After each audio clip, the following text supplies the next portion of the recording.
Hello, everyone. Welcome back to the Dark Pixel Podcast. My name is Mike. My name is Kason. We're here to talk to you guys about E3. It's E3. E3. There we go. Just do it twice. E3. E3. Or do you have to reverse it the other way? Yeah, I think that was the issue I was having. E3. E3, yeah. Anyways, booyah. Super exciting. Although not as exciting as it could have been, gotta say. Nah, this was not the best E3 I've ever seen. Especially, this is when you know that, and a lot of people may disagree with me here, but when you know it's not a good E3 is when Microsoft had the best E3 presentation. It's like, and they just bought all the companies that you loved, and they're going to cancel all the games, and here are the few games they didn't cancel, and there's nothing first party, and it's but it was actually an impressive show. Yeah. I mean, we'll just jump right into it. There's a lot to go over. I tried to list out everything that I thought was going to be relevant to essentially the kinds of games we talk about here on the channel, right? Yeah. The ones that I thought people would be the ones I thought people would be interested in hearing our opinions on. But before we do that, let's just talk about overall impressions. We sort of did there, but like it wasn't briefly wasn't the best E3 ever. There was still not quite good stuff, but a lot of it was for games that are not coming out this year, that are into 2019. And I don't know. I thought that including Kingdom Hearts 3. I know. By the way, not happy about that. Hold on, let me turn my mic down a touch. Delayed. Not happy about that, but okay, whatever. Again. Fine. Let this be the final delay. And yeah, I mean, just like overall, the press conference. I felt Sony's press conference in particular was just strange. Like the way they went about it. I was listening. Dreamcast guy put out a tweet saying that he thinks something went wrong technically at the end of that conference because they just showed like 3 videos back to back and then cut straight to the desk. And it's like when you have a host, you at least want an outro, like thanks for watching and something. But it was just like boom, conference is over. I don't know. I kind of think he might be on something. I think something might have happened. Maybe.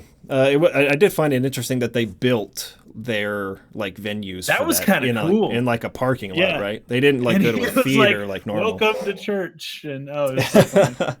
But it was a church replica they built, right? So that was pretty cool. Yeah, I just remember like I didn't have tons of expectations from stuff from day 1 or 2, I guess. Like Sunday, like EA was Saturday. Okay. Sunday was Microsoft and Bethesda, and I was like, okay, whatever. But on Monday, it was like I actually live streamed with our patrons the Square Enix press conference, which I thought was really lackluster, and then the Sony press conference later on, just in case something happened there. I know.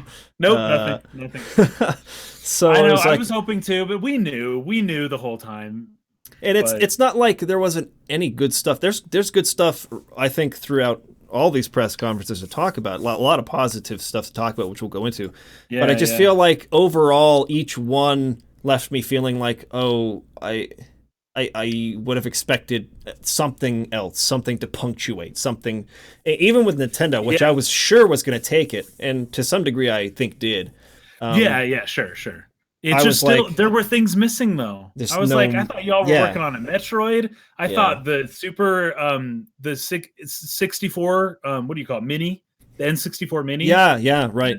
And like there were several things I was waiting for, and it was like, all right, Smash, let's do it, Smash Brothers, Smash. That's it.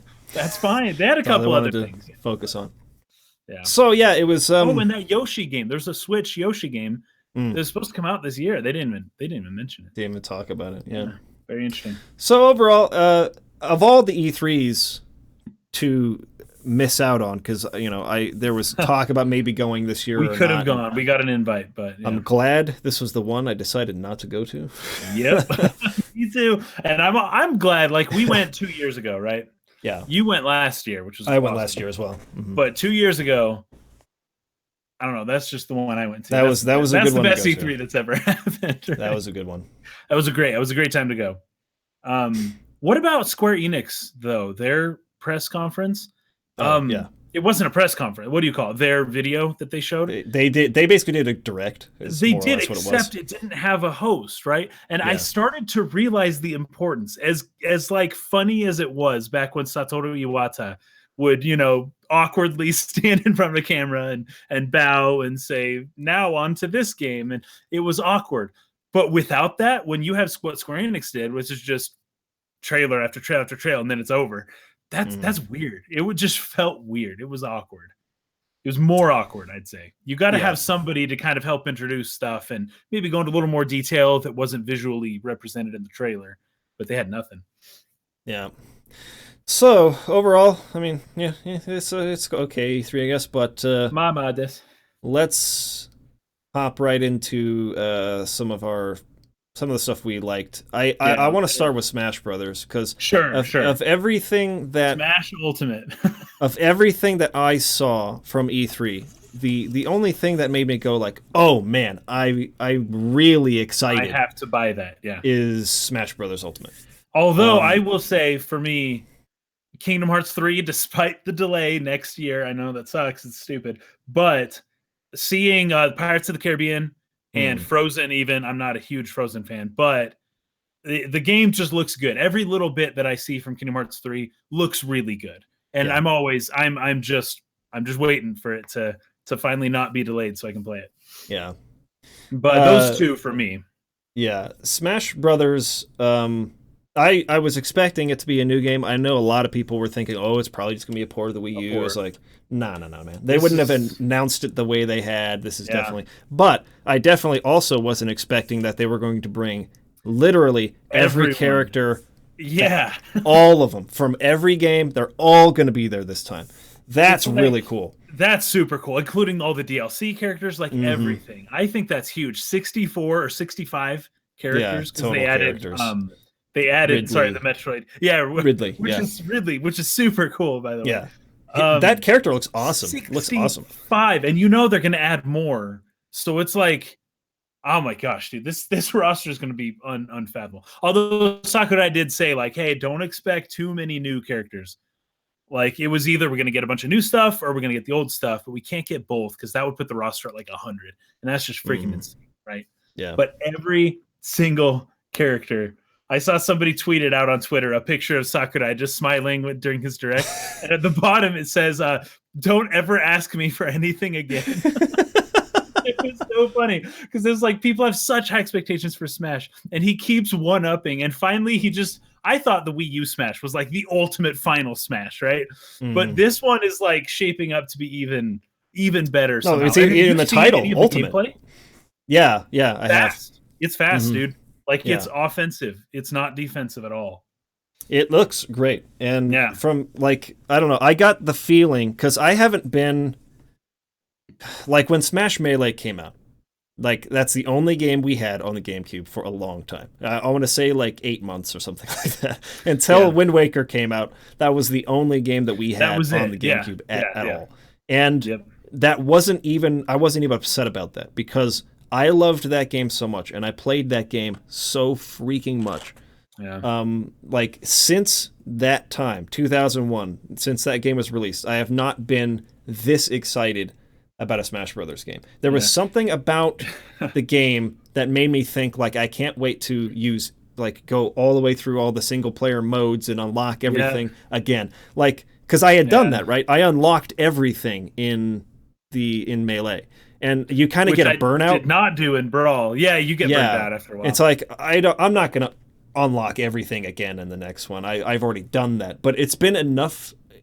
There's been enough time passed in between now, I feel, to where I'm kind of like, all right, I'm ready to dive into this and like literally do everything in the game again. Like, I got that feeling from high school, like, returned. That's it, dude. Yes, that's it. I'm going all in on this. So let me just add a side note. That's the feeling that a good remake can give you. A good remake. Just a little reference there. It's the remake. It's all the old stuff, but it's in one game. And I like that they're starting with like the original roster. The original 64 roster is your starting roster. and it's like you just get those. I don't know how many characters that was, 10 or 12 characters or something. Yeah, That's what you the start very with. small number. Yeah. And then it's like you're going to be unlocking characters like crazy. They were talking about making the process of unlocking characters a little bit more streamlined, and like Because you're there's gonna be so earning them more many. quickly. Yeah. Yeah. So I'm excited to see what that means. And I don't know. I don't know. There was something about that presentation to where I was just like, dude, this is the game I'm looking forward to the most Yep. from everything I've seen today. Yep. Me too. It was the longest presentation, I think. It was, I don't know, there was so much, and they went over so many, like there's so much that they're adding now. Like when you what is it? When you roll, when you dodge back and Yeah. forth, your invulnerable period gets shorter and shorter each subsequent roll if you do it too Yeah. quick. So if you're abusing it a lot, Yeah, so you can't just spam roll all the time and essentially nobody can hit you. It's like that'll catch up to you pretty soon. And as you use your shield, the shield regenerates slower as well. Like it's really emphasizing offensive play. And I think it's awesome because it's way more like what Melee was. Yeah. So yeah, dude, I'm crazy excited for it. And like everything that I've wanted is coming back. I don't know about the stages though, but it seems like a lot of old stages too. So yeah. I liked the Breath of the Wild stage. That Breath of the Wild stage, dude, looked awesome. And it like crumbles and builds back up. And you see the old man and his kite flying around in the background. Yeah, totally. Yeah, very good, very well done. So yeah, Smash looks awesome. That's my most anticipated game that I saw. And Ultimate, what a great title. The only other game from well, aside from Octopath Traveler, but they didn't really say anything other than there's a demo coming out this week. Yeah, in like 2 days. Yeah, we're gonna be all over that.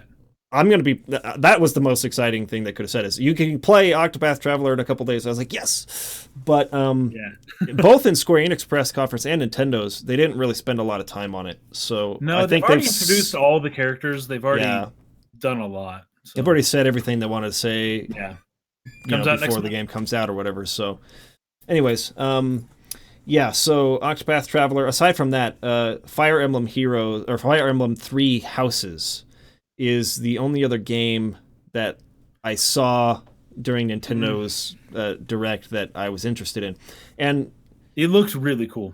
I love what they're doing with, like, when you're bird's eye view looking down at the map, you know, it's like regular Fire Emblem, right? You have your 12 characters in the battle or whatever.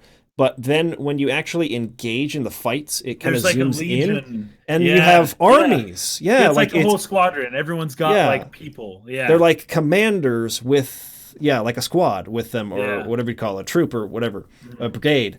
And so it's like a really cool use of abstraction to make the battles feel a lot larger in scale. I thought that was super cool. I haven't really seen that used before in quite that way, and so that was a really, really cool feature. That's one thing from what we saw in Fire Emblem that I'm really looking forward to. So that's also a 2019 game, unfortunately. So it's gonna be a while before that comes out, but that looks really cool. Anything else from the Nintendo? From the Nintendo Direct one, that somebody you here like? mentioned Super Mario Party, which is definitely gets a mention.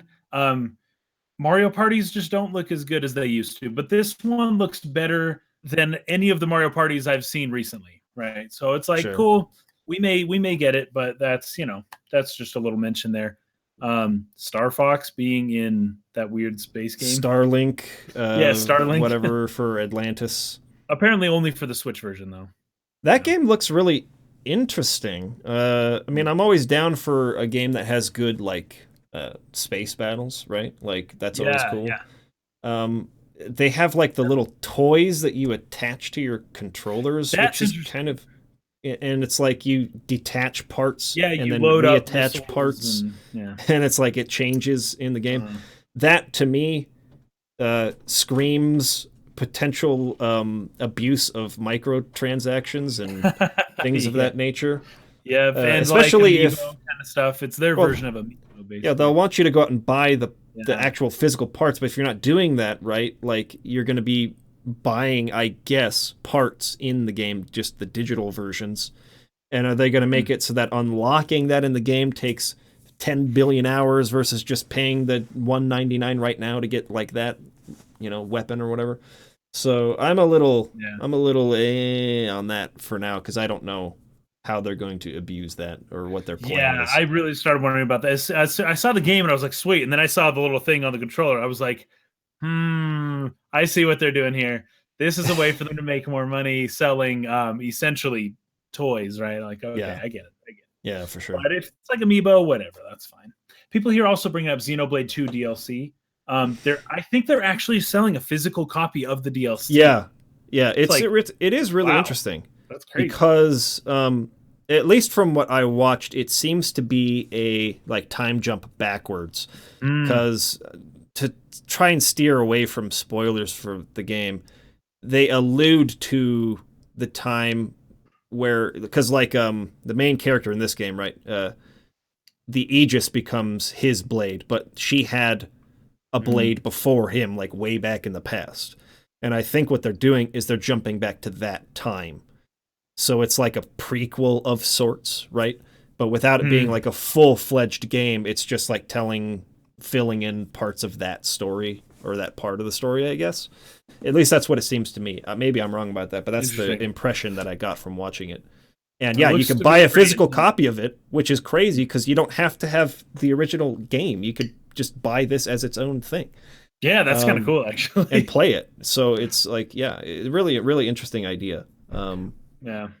So, what about it's pretty cool. Demon Ex Machina, the one that the direct started off on? That was, I actually didn't see it because I was in a meeting at the time. Beginning? Okay, I came in after the way that part. direct begins is unlike any direct beginning I've ever seen in my life. There was no intro; it was just straight up right into the action, and there was like some heavy metal music playing. What? Insane! Like it's like Bayonetta style fighting, just like chaotic, right? And these machines, these mechs, basically, it's like the Power Ranger, robot mech things. And there's some people here in the comments are comparing it to Xenoblade X with the big suits, right? Like the Skells? Yeah. Yeah. And they're just straight up having it out, just like fighting. And it looks crazy, but it looks cool. But in a crazy way, I don't know. I don't know about it. I want to hear more about it. But Demon Ex Machina looks really interesting. Crazy. Yeah, I came in right after they had finished talking about Fire Emblem, and I had missed it. I was like, crap. So I immediately loaded that trailer, but then they were starting to talk about Smash, so I had to pause that and watch that and then go back to that. So, anyways, mostly good stuff. Would have liked to have had some things we were expecting. Would have liked to have had an update on Metroid, I think. I have some thoughts, though. So remember how Sakurai got really mad that people leaked Smash Brothers for the Wii U and 3DS and kind of like did an FU to everybody because of it? There was a leak that the new Metroid game was going to show at E3, and it was a pretty reliable leak. It was big from certain people, and I think it's possible that Nintendo took it out of their presentation just because, right? And then they're going to show it at a later point. But I don't know if it's coming out this year. Probably not if they didn't show it. Oh, I wouldn't think it would come out this year. Yeah. No, well, but I think what they had said last year was that, potentially the game would maybe come out this year. That was also what they said about the, I think, what, Pokemon. I actually thought that too, but I went back and watched that reveal trailer, and there wasn't any date. They didn't. On it. Oh, okay. No. So what they did, but they did say 2018 with Fire Emblem though, so that obviously got moved back a little bit into. There's a few. I remember looking at the launch lineup for Nintendo and being like, I thought they had more stuff going into the end of the year, but I guess they just got a few more games and that's it. And then they're going 2019 pretty hard. With back to Metroid though, I read an article with Bill Trinan saying like someone had asked like, why did you not show Metroid Prime 4 this year? And they were saying like, we focus on stuff that's coming out in the immediate future, which is more or less the year in which we're talking about it, which is not always the case, but 2019, year of Nintendo. Anyways, he was saying like, when we have something to show for it, we will. We just don't feel like it's in a state to show. What did they show last year? Anyways, I guess it wasn't. They didn't show much, but they talked about it, right? Yeah. So, anyways, that was Nintendo. Let's talk about Square Enix stuff here. Let's just get the big one out of the way. Lots of people expected to see Final Fantasy VII. This is a V. This is a 2. 7 R. Nope, it's gone. It didn't. It was not shown again. Yeah. I am baffled by it. I don't know why, because I actually, so I was in Discord and I was like, they won't show anything for FF7 this year. I said that in Discord, in the Crisis Core 2 Discord channel. Crisis Core 2, of course. And everyone was like, no, man, it's definitely going to be there. Like, there's no chance it's not going to be there. And then part of me was like, I want to believe you, but I also feel in my heart like they will not show anything this year. And so I was streaming it just in case. And the whole presentation was only like 25 minutes long or something. It was really short presentation. And I mean, but it's not like it lacked in content. You look back at like the number of things they showed and it's like that was a lot of stuff. It's just that they didn't show much. So they announced that like Babylon's Fall, which looks really interesting. Very interesting. Yeah. They made it a very heavy point throughout that trailer to show like, check out this timeline and all this lore we've created and world building we're doing for this awesome game. And then like they didn't really they're outsourcing a lot of it to the fans, right? Where it's like you guys can submit artwork. Is that was no, that's game, right? That's not that's for Beyond Good and Evil 2. Dang it. And they're working with working with Joseph Gordon-Levitt's company for that. That was crazy. I was like, he owns a music company. But yeah, like Babylon's Fall, they were showing like in this year, like this event happened, and then like in this year, this event happened. So it was like all this stuff, but they didn't show much gameplay, but kind of I don't know how to describe it. The armor and stuff looked almost Dark Souls-y for the character or whatever. But you know, you don't really know what that game is. It's just kind of a teaser announcement more than anything else. They did the same thing for The Quiet Man, with that guy who's deaf and he like goes into the alley with like the freaking like shady looking dudes and he kills everyone. And it was like, okay, like we have a deaf guy as a main character is mostly all that was said there. We don't really know anything about the game. Much. It looked kind of like a Watch Dogs, if you remember. Kind of yeah. So like urban Assassin's Creed. So it's like they had stuff they were showing, but you just don't really know much after seeing it. So. Basically, we had two extensive trailers for Kingdom Hearts. One that was shown at the Microsoft conference, which was recycled for the Square Enix conference. But then they showed the one at the Sony conference. With some differences, though. There were some changes for the Square Enix one. Oh, they had a little more story-oriented stuff. Oh, okay. And then, whole new world shown for the Sony conference. That was cool. Yeah, so like those trailers were really good. Kingdom Hearts 3 is obviously one they're heavily focused on. And it looks so good. Everything they show from that game looks so I will say that I love it. Every time I see something from that game, I'm just baffled visually by it. Like the real-time renders for a lot of those Disney like CG animated films like Frozen, Toy Story, and those kinds of movies, the Disney animation plus the Pixar movies that they're using in it. Yeah. It's like that is a real-time render, and that looks basically exactly like the freaking real movie. Like, it is so close. It is so close to matching the quality of the film in its rendering for the characters and stuff. It's just like mind-blowing. Like, holy crap. That's running in real time? Are you serious? Yeah, it's incredible. And they've even updated the models too. I've seen side-by-sides with like Xemnas and Ansem when they're talking to Sora, Donald, and Goofy, and they look different. It already looks better than it did look a year or two ago. Yeah. And it looked good then. But they keep updating it. It keeps looking better and better and better. It looks unbelievably polished. Game just looks phenomenal. Yeah, what I've heard of the voice acting, it sounds great. It seems like a great game. Yeah, and then they announced, except for the freaking release date. That's the one thing that I'm not as happy about. The Frozen world, Pirates of the Caribbean, Rapunzel. Yeah. Were there any other worlds that we hadn't seen before that are in these? Not that we hadn't seen before. The big new reveals were Frozen and Pirates of the Caribbean.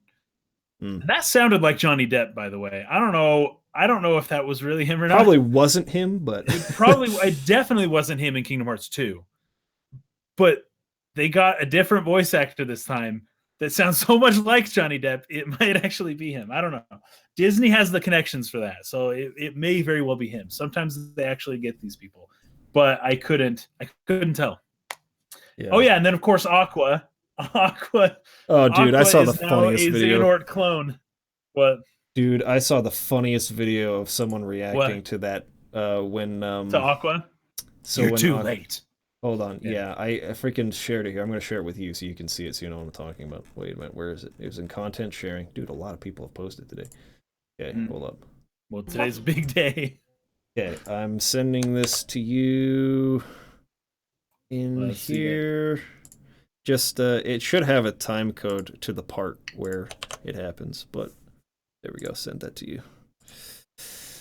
Just take a look at that. It cracked me up. Anyways, it's just this guy, he's watching it, and he's like, oh no, like, what's going on? Why should you look like that? And then, like, she turns around, and he just, like, starts, like, screaming, like, no!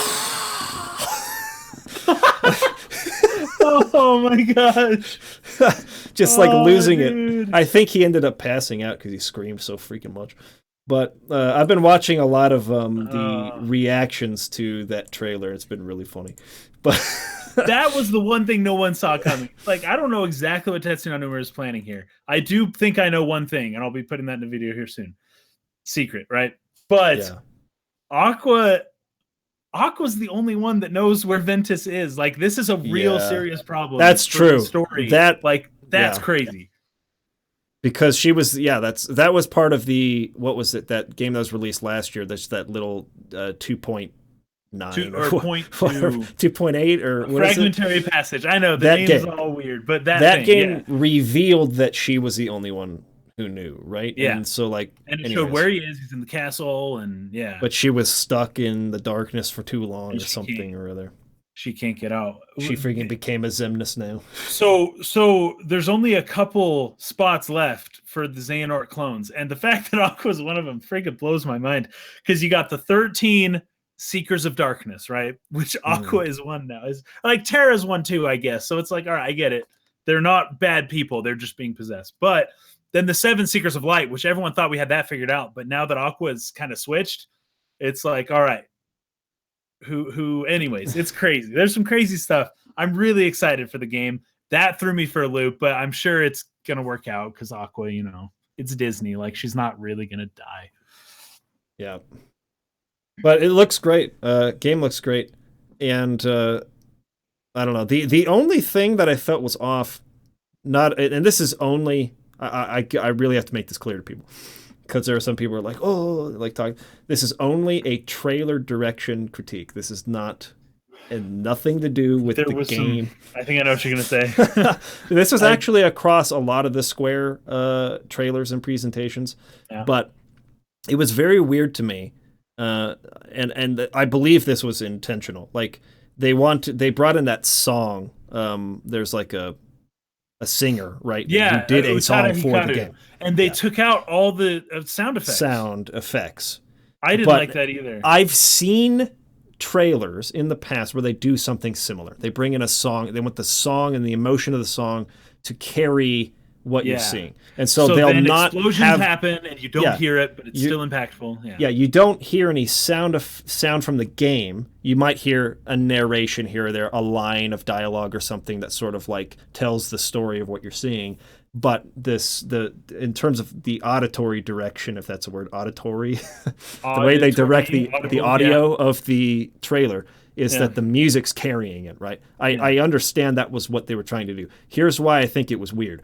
Because usually when you're doing that, if you're going to have narration come in or something that's non-diegetic to what you're looking at, so you're seeing a fight happening or something, but you're hearing a line of dialogue that is non-diegetic to what you're looking at. It's like a line of dialogue from obviously elsewhere. And they're saying, oh, but the darkness is gathering or something like that. But what you're seeing in front of you is a fight.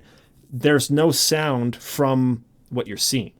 But what they did in this trailer, in both of them actually, or all three, if they had 3 different versions or whatever, is they would use diegetic sound of only the vocal recordings of them going grunting like, oh come on, yeah, exactly, yeah, and yeah, fighting, and there's no impact from any of the like machines that are fighting them or heartless or whatever. It felt so hollow and empty all of a sudden. yeah. It was really off-putting to me. It's funny that you give them enough credit to say that it was likely an artistic decision, because you know what my first reaction was? Oh shoot, they only exported one channel of the audio for the stereo. They only exported the right channel and we're missing the left.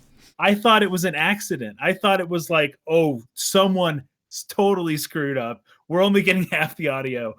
But I guess you're probably right. It was probably done on purpose. But if that was the case, how did I just would wonder how they would mess it up in all three, both or all three at exactly the same point when that song comes in. Yeah, right. It was probably because that's when it starts. Right. Because they had sound effects before that, and then as soon as that song starts, they stop using sound effects. And literally, the only thing they'd have to do is just not use the diegetic sounds from what you're looking at of the fighting and grunting and what's happening on the screen, and it would have felt completely fine. But it was just so weird that they were only using the vocal tracks from the fighting or whatever. It's like, if we can hear nothing you else fighting with your mouth, how come we can't hear everything else? I know, it's so weird. It makes no sense at all. And again, that was strange, but what they were showing was cool. So it was great. It was, and again, visually amazing. It's just if you're gonna, I've seen trailers where they try to do something like this. Yeah, but they just never use audio from what you're looking at. Anyways, so I thought that was weird. There's a trick. And I felt like some of the sound design, even in like other trailers Square released this year, was a little, it just lacked punch and impact, and like just wasn't up to the standard. But that's completely a trailer critique and has nothing to do with what I expect from Nothing to do with the game. Although I will have a slight, okay, so Utada Hikaru was famous about 20 years ago, right? Long time ago. And she kind of retired, as most Japanese singers do, at an early age, because it's very difficult to continue to be famous as you get older. It's hard enough in America. It's really hard in Japan, right?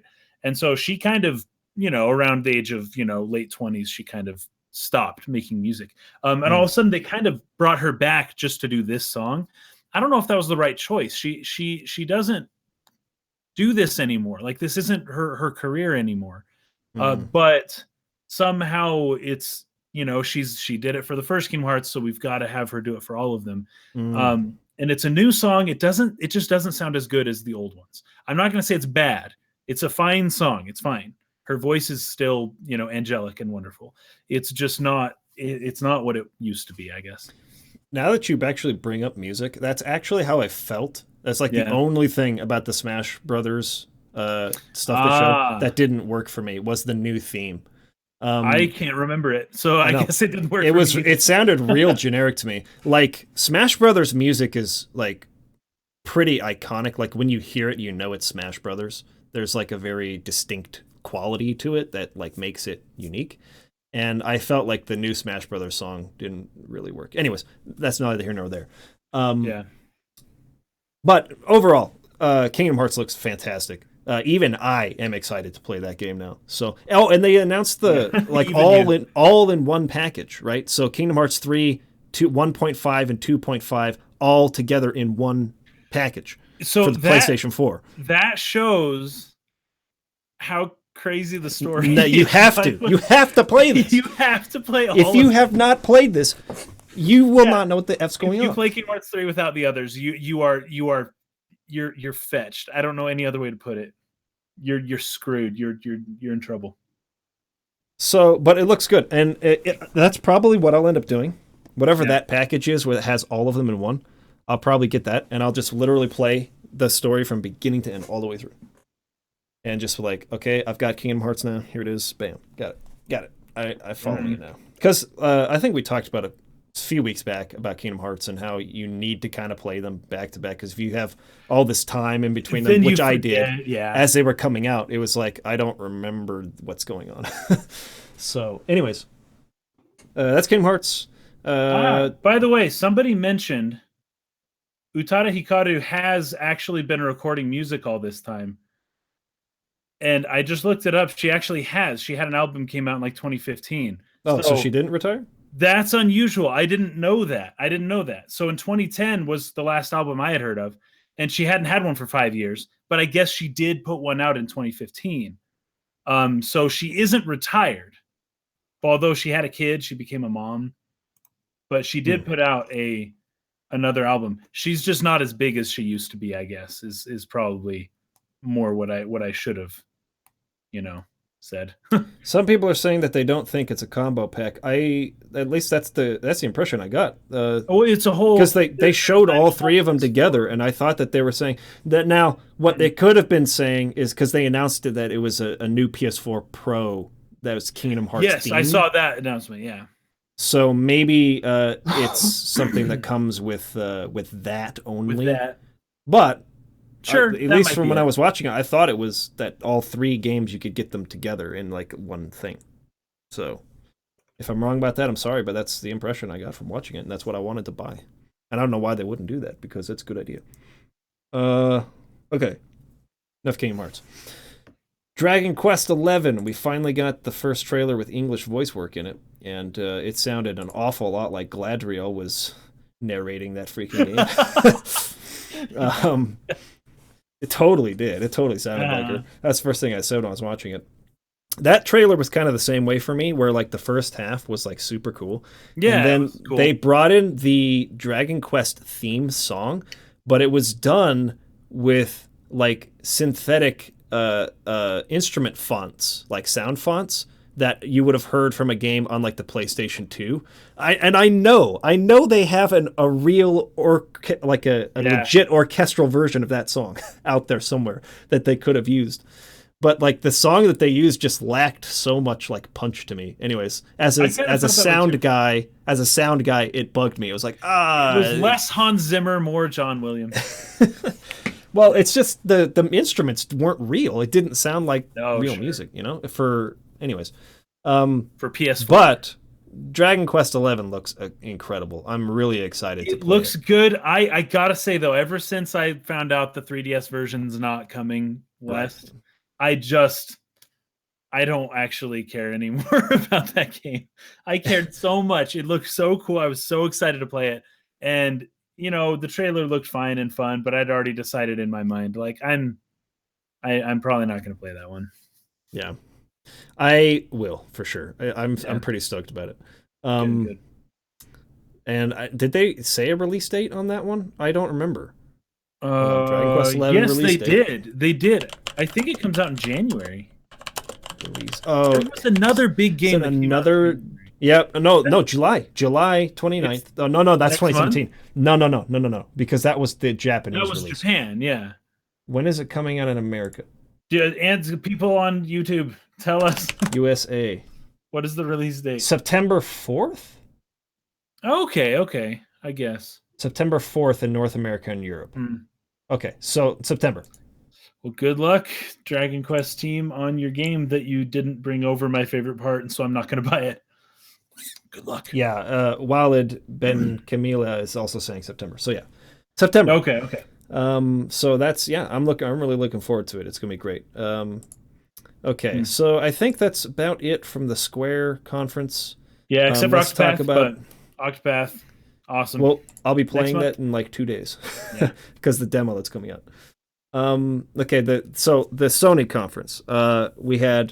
They even before E3, they were saying they were going to focus on 4 games, and those 4 games were Ghost of Tsushima, Death Stranding, The Last of Us Part 2, and the Spider-Man game, right? Oh yeah, Spider-Man. Yeah, that looks fun. So Ghost of Tsushima was one that when they announced it last year, I was like, ooh, I'm going to keep my eyes on that. That looks awesome. Like, that's going to be great. Yeah. And the trailer was very good that they showed this time. They brought in that musician playing the windpipe. The pipe thing.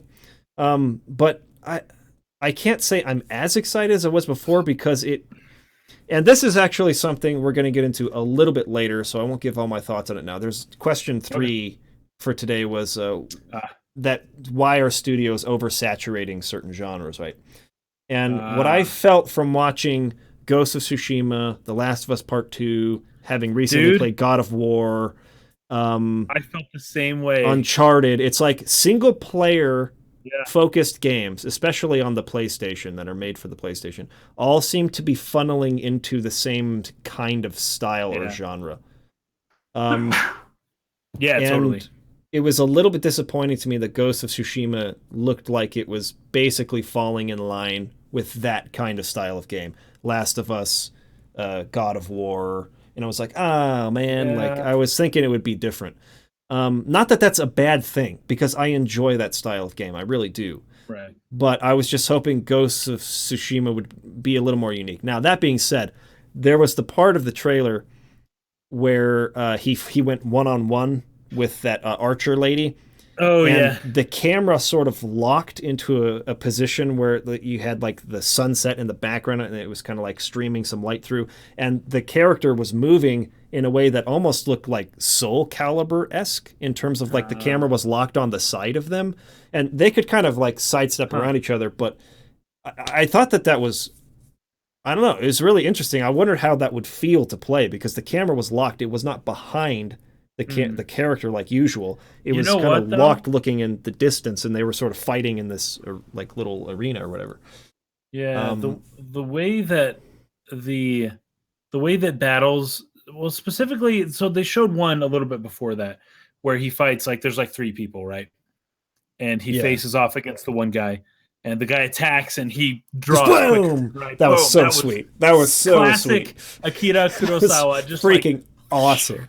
So cool. But and as soon as I saw that, I was like, oh, that's like a reactive thing. That's like an Arkham Asylum type fighting system, kind of, right? Like, you know, somebody attacks and you parry immediately. If you do it right in the right timing, then boom.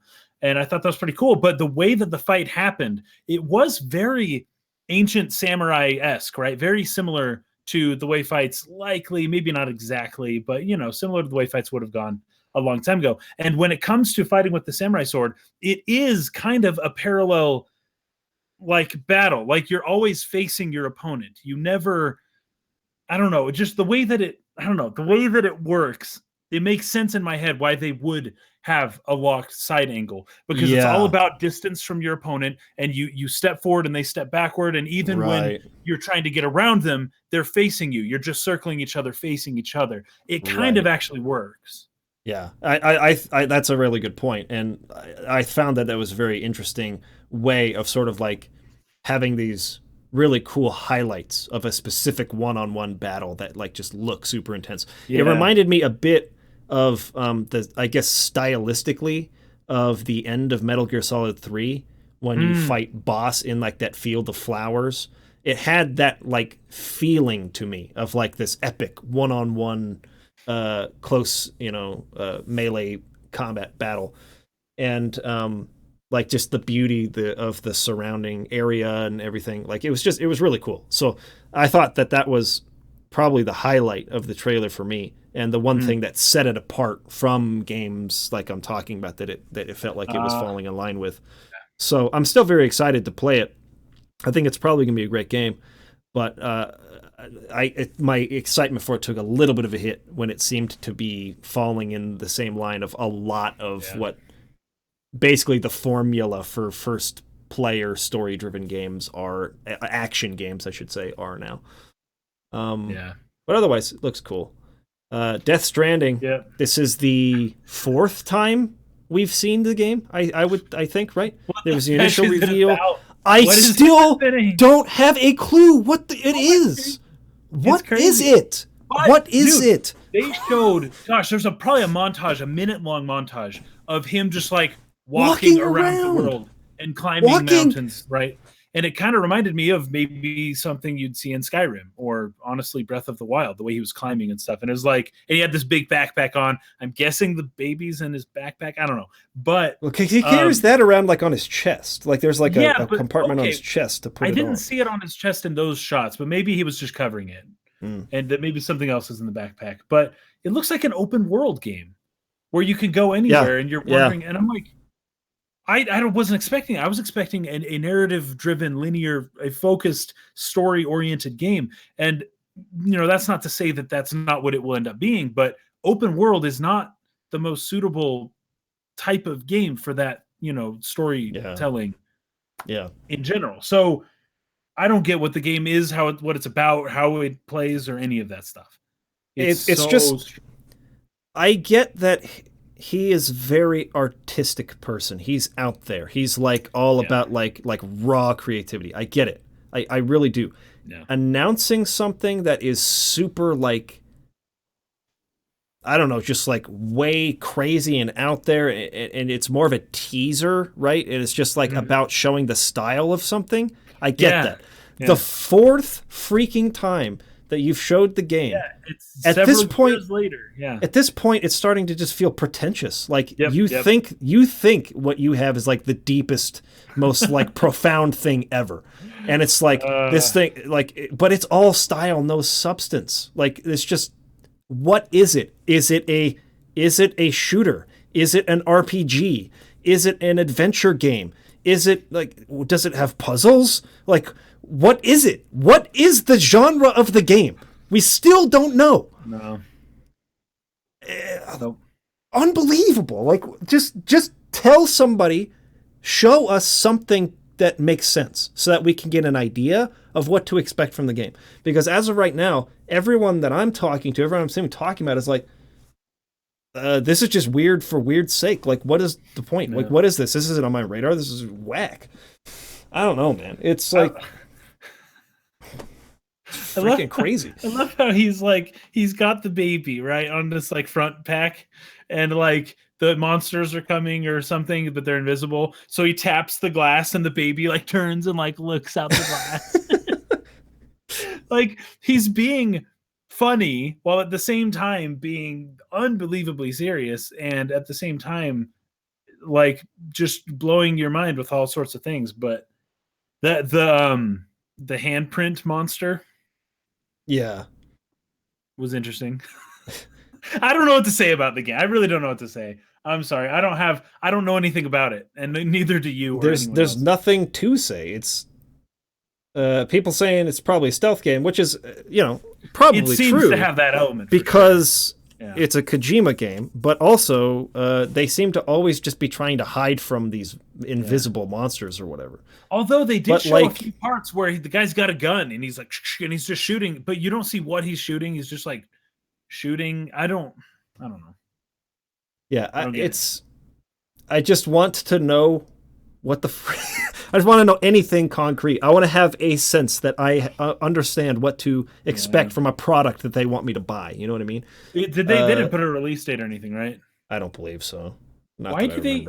How does he convince people to keep showing this game like that far out? I guess it looks good. It looks impressive, so everyone wants to show it at their conference. That's probably it. But there isn't anything there yet. Yeah. Just, I don't know.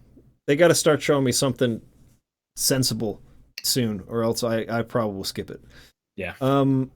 So The Last of Us Part 2, another, they led off with that one. Yeah.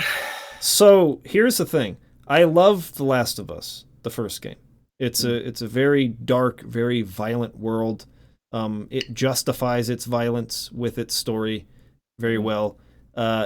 This particular both of the trailers they've showed for this are, I feel like, trying to go a step beyond in terms of its like gratuitous content. Bloodshed. That's what I thought too. It's real intense. Trying to push the envelope here, and I don't know. To a point where I might feel like I don't know how I feel about it yet. I'm not going to be on the side that says like this is like too far or anything like that yet, but one thing I didn't like about the presentation is that all that gameplay was so scripted. Like, none of it felt organic, really. It was like, and I get like they don't want to have somebody playing it live in case something happens. What if a bug happens or the feed goes out or whatever. What happened to Nintendo back 10 years ago? Yeah, you don't want to have something go wrong on stage. That could be bad. It's a kind of a risky thing to do. But even still, it was so obvious from the way that the person playing it was moving the camera and highlighting exactly where they should go next. It just didn't. Nothing about that playthrough felt organic to me. Yeah. And so it was like, oh, they're just showing me the things they really want me to see.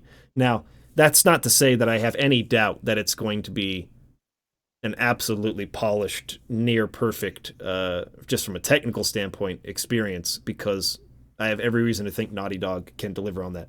They've been doing it for freaking more than a decade now with Uncharted and The Last of Us Part 1 and everything else.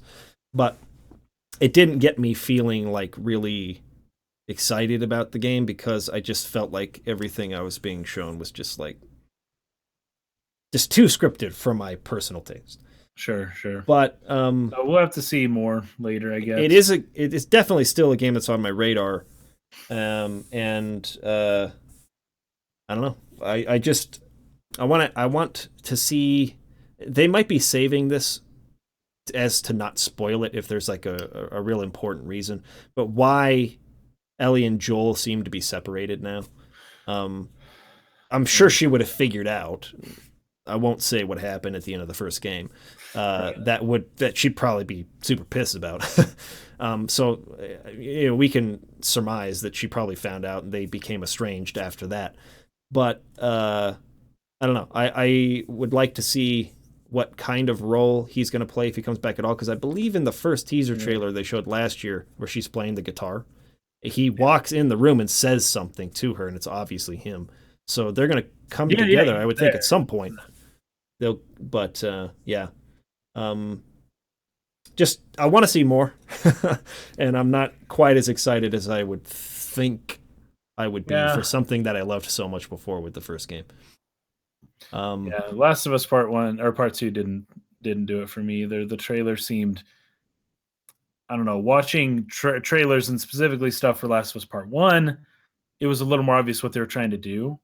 With Last of Us Part 2, it's like, I don't know. And I guess we do just need to see more to know it, but like it didn't look like my kind of game, I guess. Yeah. Now, the trailer that they did show that they, were keeping under wraps during that Sony conference, Resident Evil 2 remake. Yes. That was probably my favorite trailer of the entire E3, all of E3. I don't know what it was about it, from the perspective of the little rat crawling around. I just thought that was a really creative way. Yeah, I was wondering what they were doing with that, yeah. I just thought it was a really creative way of, like, especially for something that's a big reveal like that. You kind of want to build the suspense, like, what is this? What is this? You want the audience to be asking, what could this be? They're trying to, like, figure it out. And, like, it takes a while. You're going through this trailer. A lot's happening. You're hearing this, like, altercation that's going on. It seems horror-esque. Could it be? Could it not be? Like, what is it? They just, like, dragged that feeling out of, like, I don't know what it is. What is it? What is it? For a really long time. But it was very engaging in the way that it revealed, finally, this is Resident Evil 2. And it was just like, yes! Yeah. And like, so... Yeah. The trailer direction on that I thought was really excellent, because it built that anticipation to the reveal of seeing Leon, and it's like, oh my gosh, it's Resident Evil 2. Yeah. So it was very effective. And I was very, very excited when I saw Leon. I was like, yes, this is it. This is Resident Evil 2. Sick. And it's coming out the same week as Kingdom Hearts 3. Yeah, late January. Yeah, like the exact same time. Oh, man. So, but they are serving pretty different fan bases, so. That's true. But, it would be more or less exactly a year removed from Resident Evil 7, which came out in January of... Oh, wait, was that last year, actually? I thought it was this year, January, that Resident Evil 7 came out. Maybe it was the year previous. No, because we played it at E3. You're right. You're right. It came out 2017 January. 2017. So, yeah, a year it'll be 2 years removed. So it'll be 2 years. 2 years removed. Yeah, okay. Yeah. So, anyways, looks awesome, though. Super excited. I've played the original Resident Evil. See, I haven't played 2. When they came out with the remake that was on the GameCube, which was really, really good. So I played through that one, and I started playing through Resident Evil 2, but I never finished it. I didn't, like, beat the whole game. So this will be, I think, a good way to... Well, it depends on how much they're changing, I guess. Dude, Capcom's good with their remakes. Like, I don't see people don't complain about the way Resident Evil 1 was remade, particularly, or this one looks really good. So, I mean, we haven't really played it yet, I guess, but yeah. So I liked it. I liked it a lot. Resident Evil 2 was freaking sweet. yeah. And that I don't really want to touch on Spider-Man too much because I just have no interest in it. A Spider-Man Arkham City, and that's all. That's what it is. It's cool if you're into that. Awesome. Like it looks like a fun game for people who are into it, but I'm just not into it. I'm not gonna play it at all. Yeah. Okay, let's see. There's a lot more to get through. Hellblade developer bought by Microsoft, right? Okay, yeah. So this was actually a question that came from Chocolate Rob, but I knew we would cover it in our E3 discussion. But so Ninja Theory is a mid-level developer. Yeah. They've worked on some AAA stuff in the past, games like Heavenly Sword and a few others. But their most recent game was self-published, Hellblade: Senua's Sacrifice. It was my favorite game last year, my favorite game of the whole year, my game of the year, personally. It was announced that Microsoft has acquired the studio. They bought them, so now they are part of Microsoft.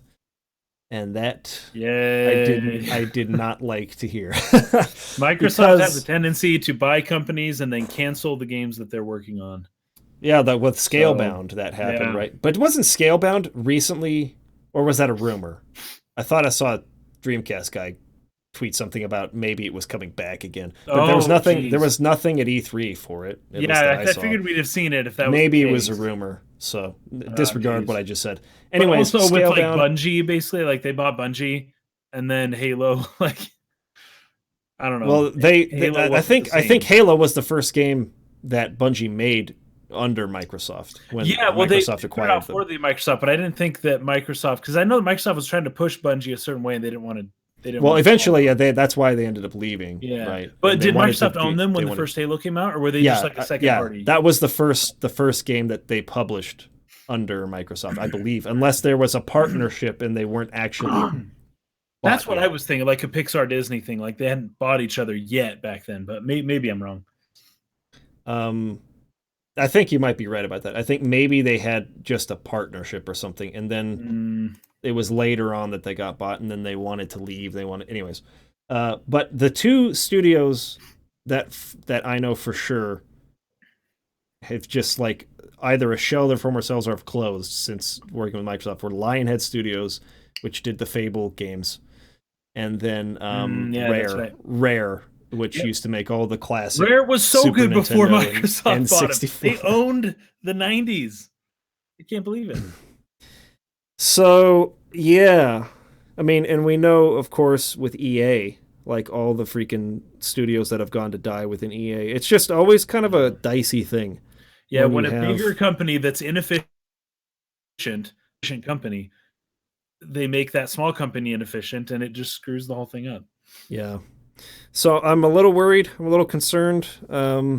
This probably does mean for sure that these will be, I'll call them Microsoft exclusive, meaning you'll get a Windows version and an Xbox version only. PC, yeah. But it won't come to PlayStation anymore or anything like that.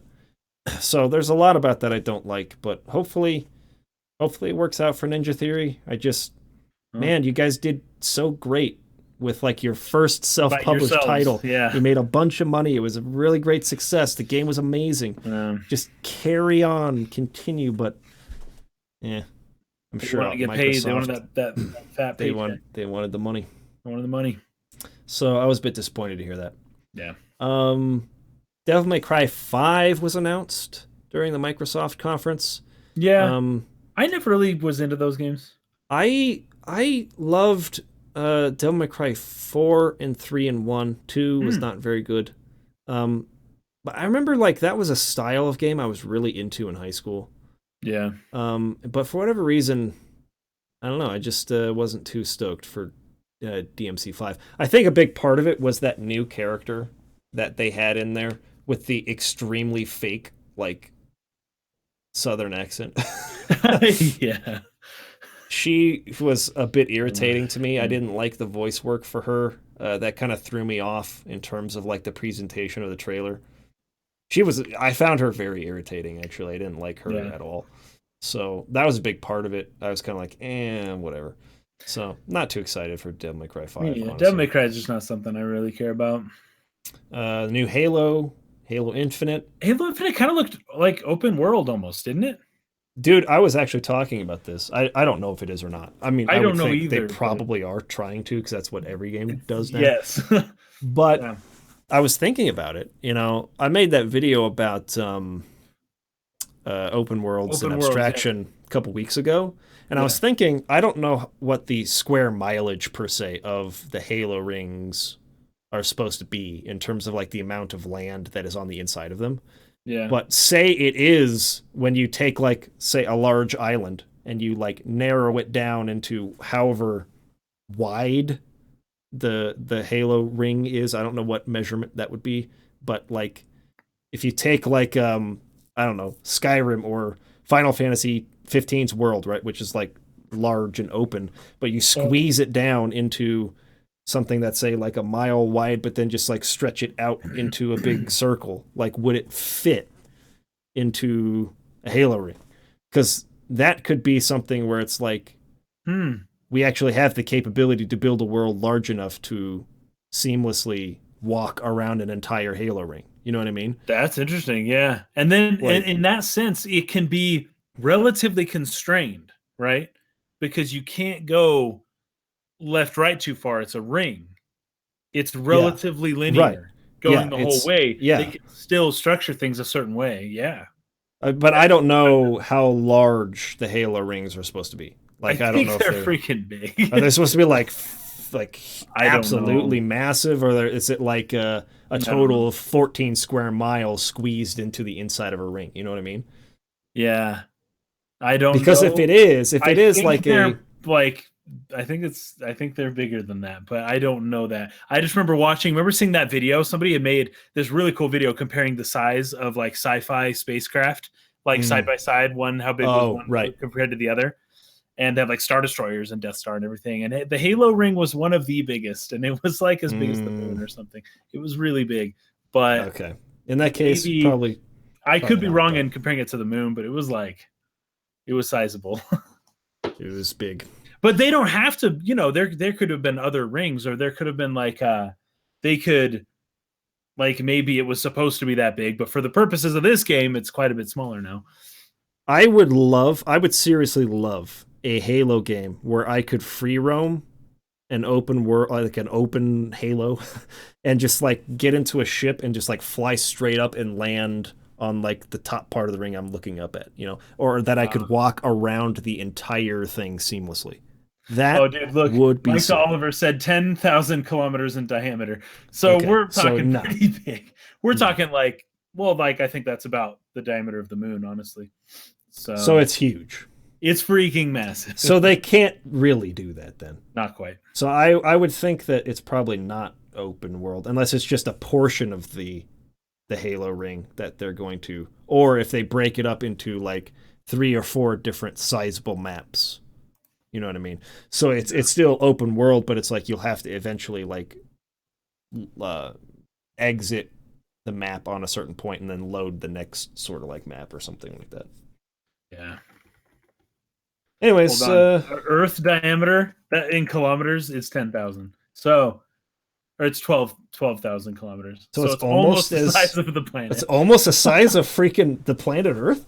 Holy crap! But I didn't know that. think it was that big. But yeah, That's I'm looking at crazy. it.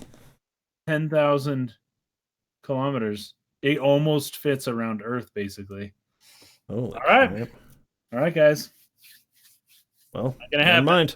Never mind. You can't do that. Halos maybe that fit in other places that are smaller. Okay. Anyways, it would be cool if at some point there's a Halo game where you could seamlessly walk around the whole thing, but I don't Maybe think one that's going day. to happen. I don't think that's going to happen.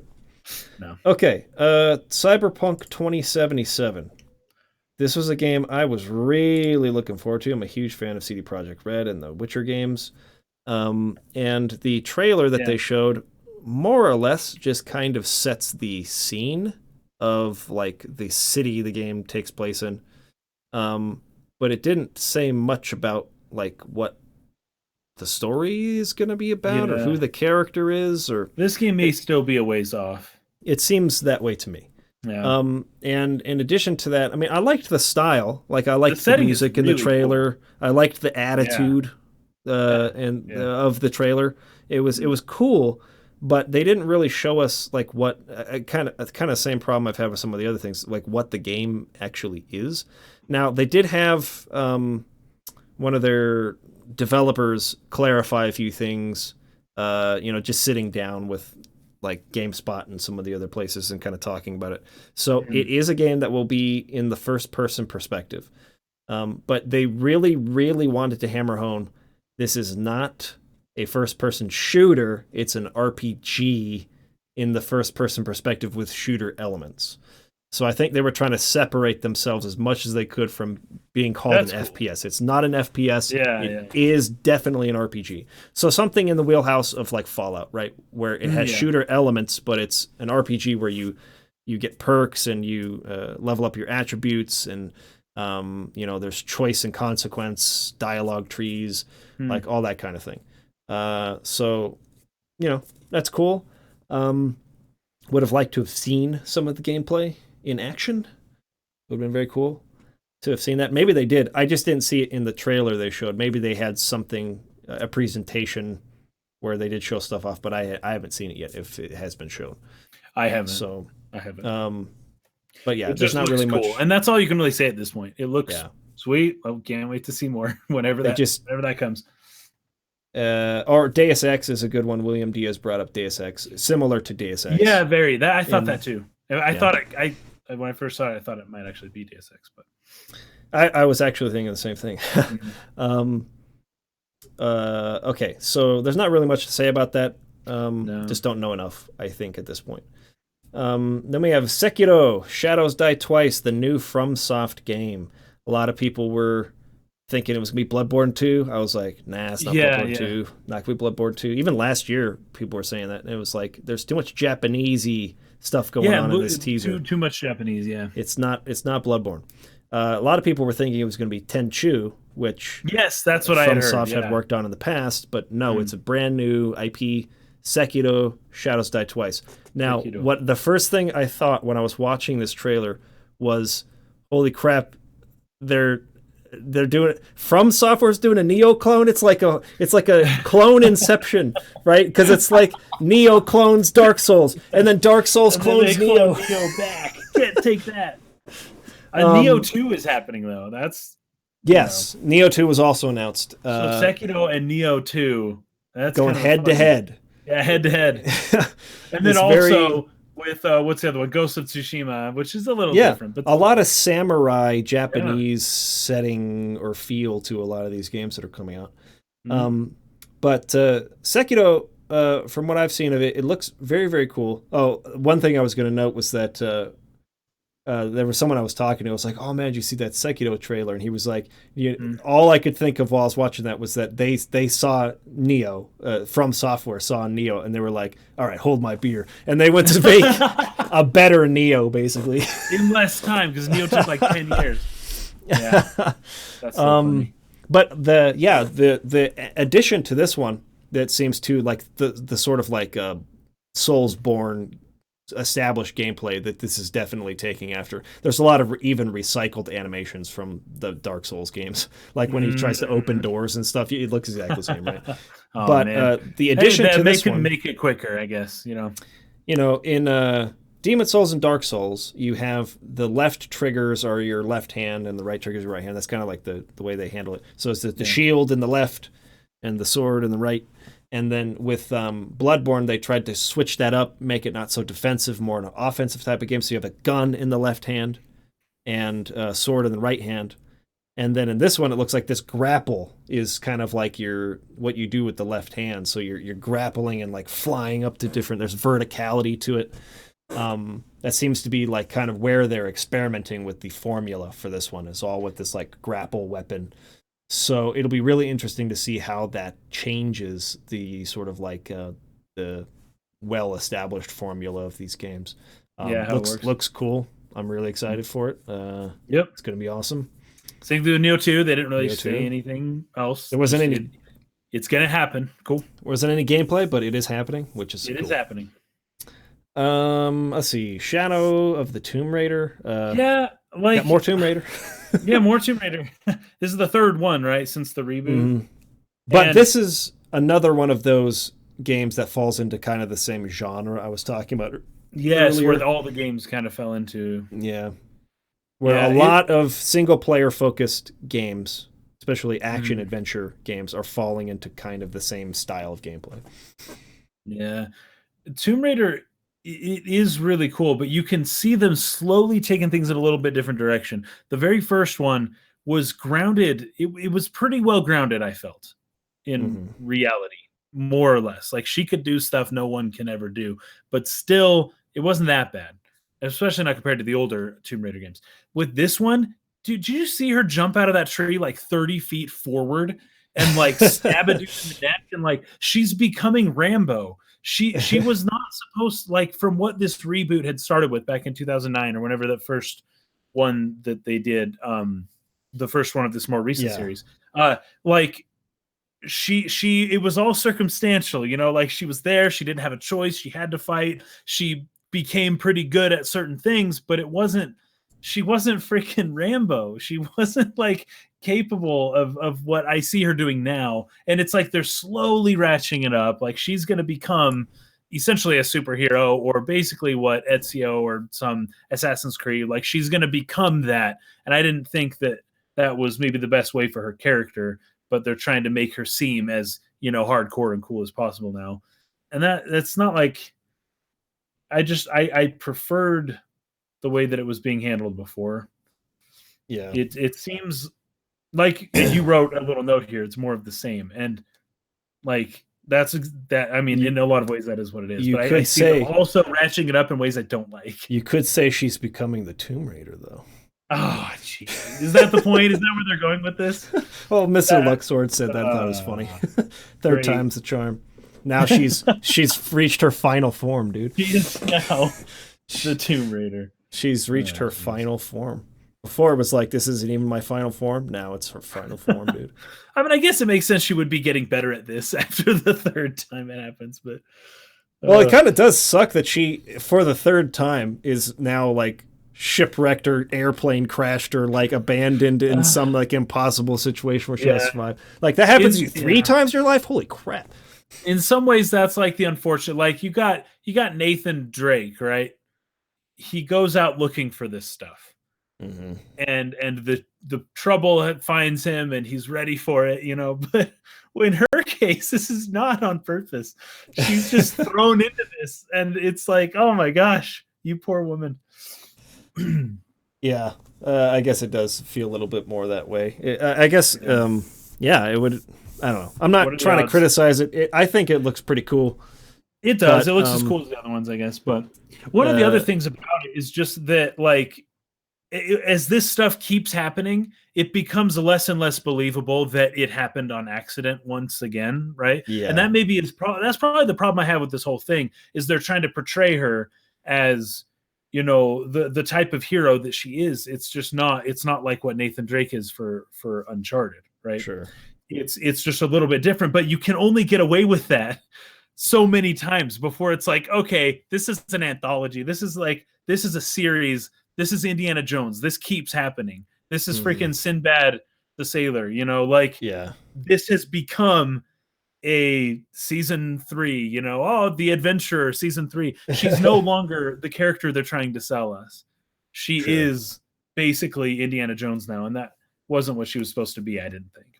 But if you want to keep making games, she has to become that. Sure.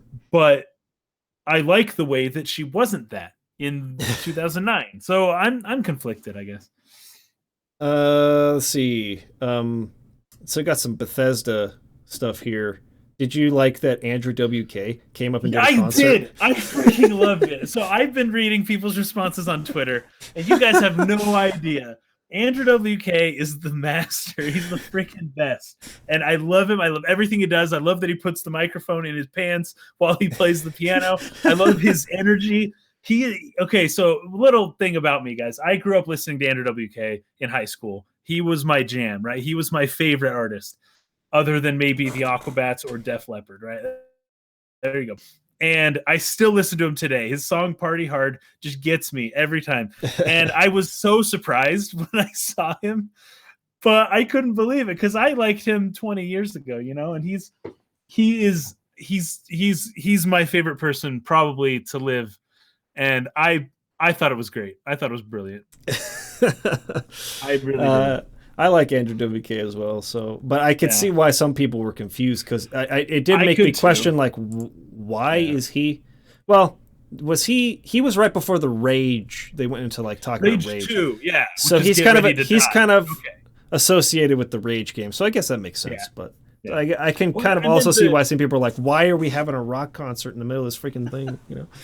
He is so great. He's a legend. But I love how the executive came on afterwards and was like, thanks, Andrew WK. You know, his song, Get Ready to Die, we just thought it was the perfect theme. Anyways, on to the show. And it was weird. It was like, wait, this old guy's like courting Andrew WK and getting him to play at his video game conference. Really strange stuff. But to me, it was welcome. One thing that I kind of had the impression while I was watching the Bethesda showcase or press conference or whatever you want to call it, was that, like, generally speaking, I think of Bethesda and it's like, this is one of the better developers out there. For me personally, I like these guys. I like what they make. But I realized as it went on, it was like, I really only care about one thing, though. I don't actually care about all the FPS games that they make, like Prey and Rage and Doom and what's the other one? There's like 5 of them basically. Quake and can't remember the other one. Anyways, they have like 5. Oh, Wolfenstein. They have like 5 of these like kind of prolific FPS franchises, and it's like don't care. Fallout, I sort of care, but not really. But that's because it's an RPG. Elder Scrolls. But then Elder Scrolls is what I really want, right? So, Elder Scrolls, or I'm sorry, Fallout 76 was a pretty interesting reveal, though, because it's like... It was a cool trailer. It was really cool the way they did it. Yeah, they've been thinking about this for a long time. They've been trying to think about how to do it the right way or whatever, but it's like, as far as I can tell, it's online only, but you can also not... I don't know. It wasn't really clear to me whether you can play offline or not, or whether they were just saying that you don't have to play with other people. So is there a single player offline mode is what I want to know. And if so, how does it really work? Because I think the game is kind of built around, like, you're out there playing the game and you're running into real life people who are also emerging from the vaults or whatever, you know, after the apocalypse. And one thing I would like to know too is whether or not they're going to allow you to limit or choose like a party. So it's like, I want to play the game with like 3 or 4 of my buddies, and I don't want to run into anyone else online while I'm playing, right? William Dees is saying it's online only. So it's like... that's what my impression was. Yeah. So if you're going to get online, but you want to play a single player experience, it just seems be online. It seems kind of weird. It's just like, okay, I mean, they're telling me I can have like a single player experience with this if I want, but it would be cool if they allowed you to just like form a lobby or something with just the people you want to be in there. Have a few.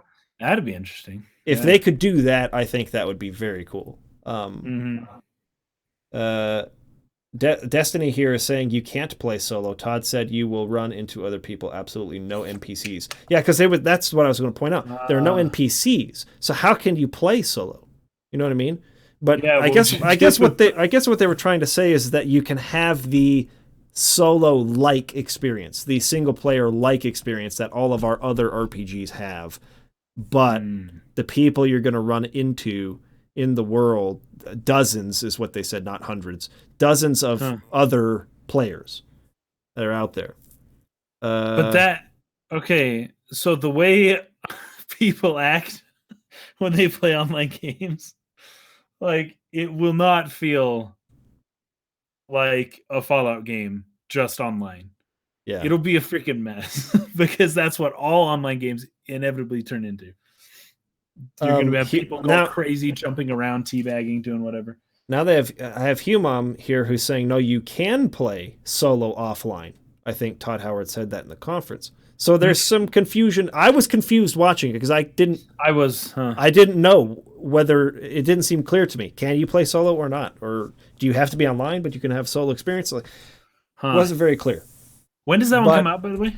That comes out this year. So they should clarify that pretty soon. Fallout 76 release date. I think it's like in November or something.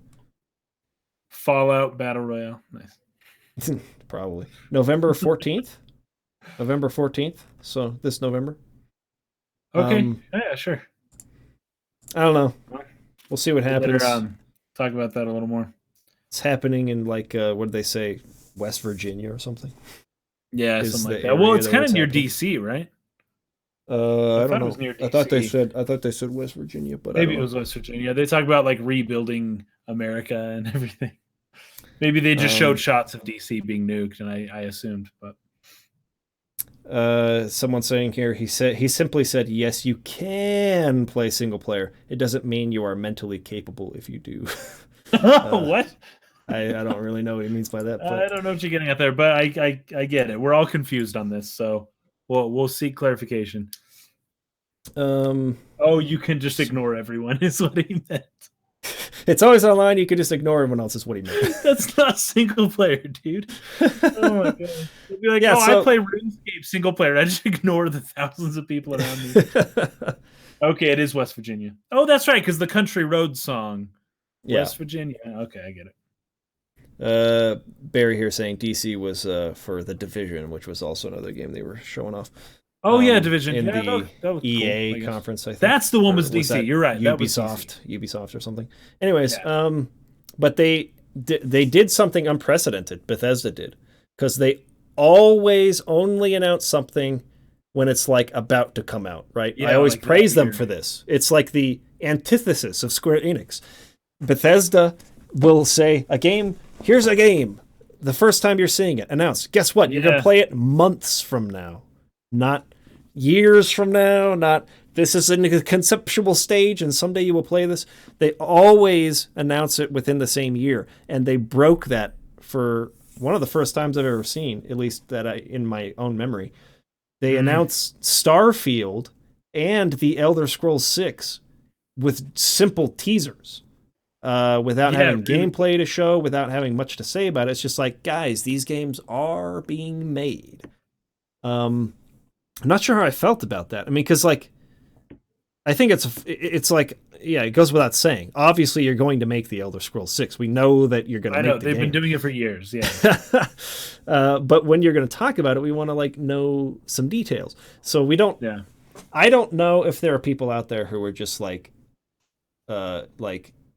your beasts when it comes to Elder Scrolls lore. You know all about it. You know all about the landscape. Like a coastal village, or it was near a big body of water. Has anyone figured out what region of Tamriel this game is happening in? Because I could not tell.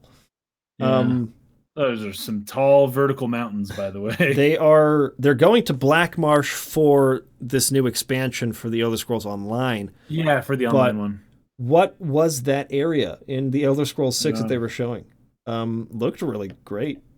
Yeah, it looks great. It's like Skyrim, but less snow. And the song they played was like, anyways. And by the way, Jeremy Soule, the composer of the Elder Scrolls, said he did not compose the music for that trailer.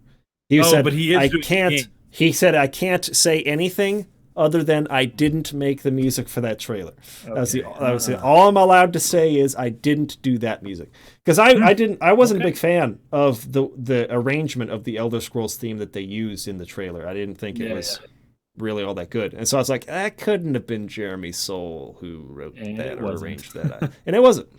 So a lot of people, I was wondering if it was High Rock. William D is saying here, most people I've heard say it's High Rock.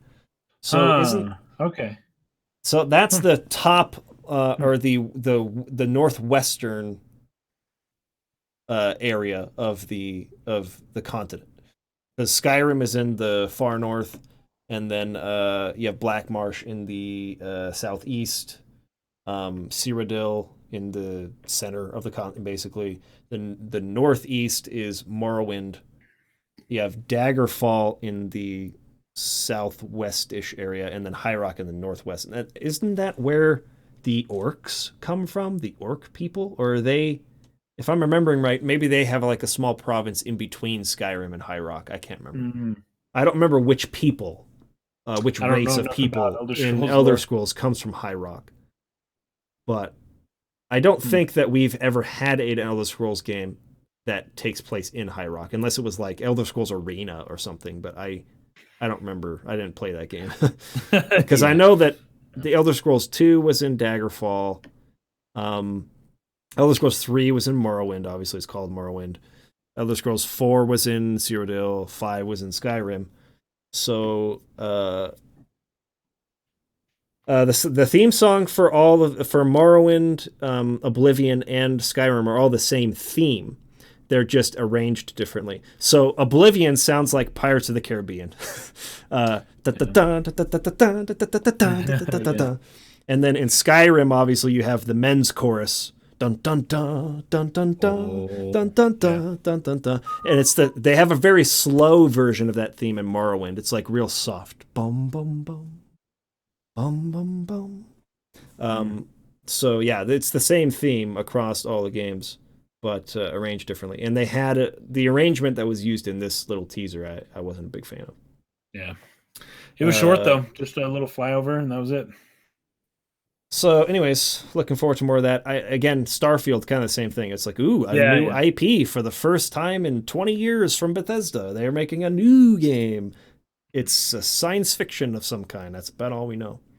Which Andrew WK song do you think best exemplar or best Starfield? Yeah, for Starfield.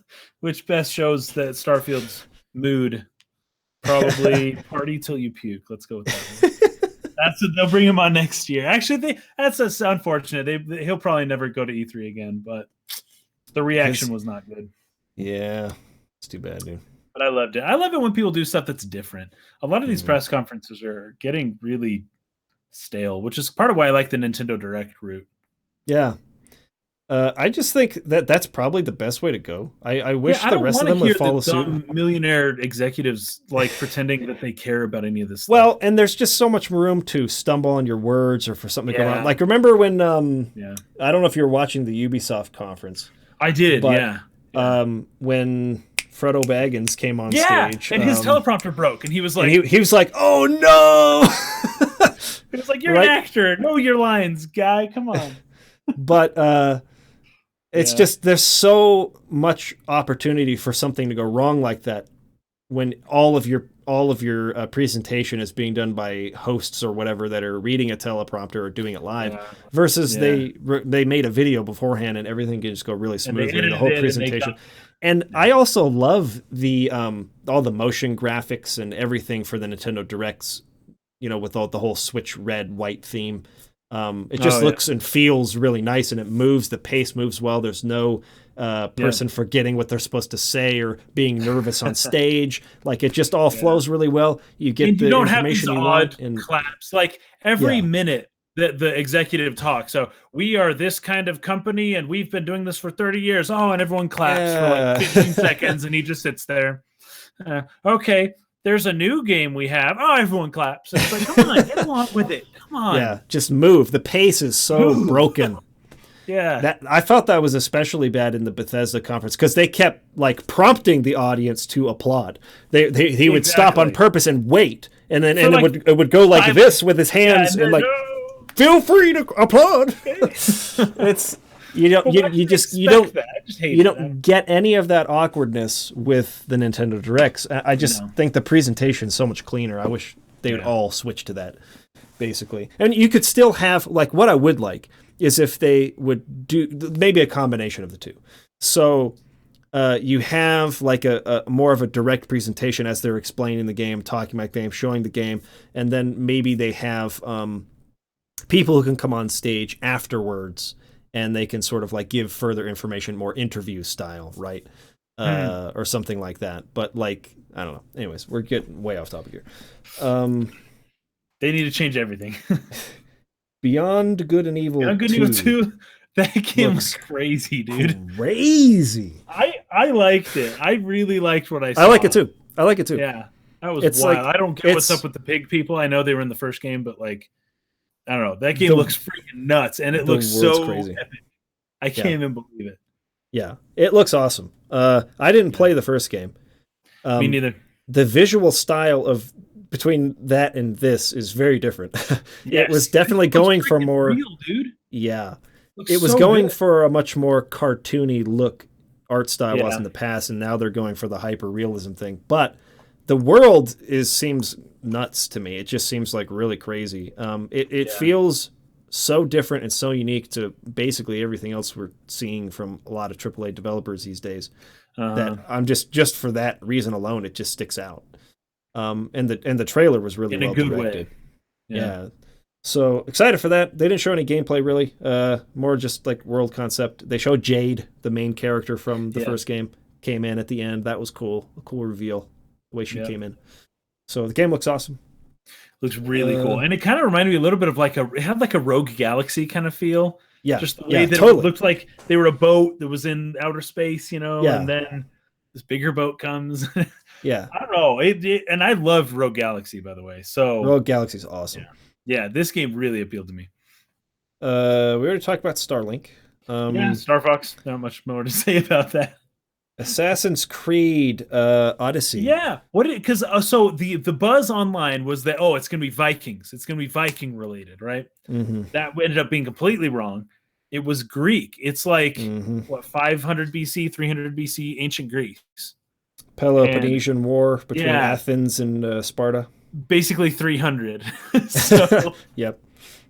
We're gonna see. Of course, that was a little, but around that time period. And they, of course, I believe our character is a Spartan, male or female or whatever. Yeah. And that's actually a really cool time period. And they were showing some like architecture, or not architecture, statues, like big statues of warriors and of goddess Athena and stuff like that. And that stuff was really in Rome. It's stuff that they don't really have anymore now. It's long since crumbled. But they're kind of, I think they're doing a great job of making it feel like ancient Rome. Yeah. It looks pretty interesting. They're adding a lot more RPG mechanics into it. Romanceable NPCs, dialogue trees, that sort of thing. So it's kind of carrying on from some of the big changes that came into the series last year. Yeah, the one that came out last year. The Origins Egypt. Yeah, I didn't play that game. I didn't, but I did watch some gameplay of it. And dude, they're speaking Arabic in the game. In Egypt, they're speaking Arabic. That's wrong. That's what they speak today. Yes, but they were saying words like Wadi and Shukran and things that I'm like, you didn't. I was really excited to hear what they were going to be saying in ancient Egyptian, and it turned out to just be modern Egyptian. I was so disappointed. Anyways, but also with this newer Assassin's Creed and with all the last 5, it's just not. We're losing you a little bit. You're not an assassin.